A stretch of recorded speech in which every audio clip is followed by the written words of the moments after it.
If you want to grow a guava tree like this at home, then you must follow this technique. First, you need to select a healthy, vigorous guava branch of good variety. Using a sharp knife, make a ring-shaped cut around the branch, about 1 to 2 inches long. Now take a carrot and slit it from the middle to take out its internal part and set it on the branch. Carrot helps keep the branch hydrated, which is crucial for root development. Then take a 250 ml plastic glass. Cut one side of the plastic glass, set it on the branch, and stick it with electrical tape.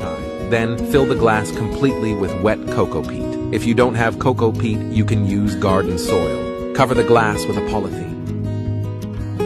After 45 days, look friends, how beautiful roots have grown. Once the roots are well developed, carefully separate the branch from the mother plant. Now I will plant this tree in a pot.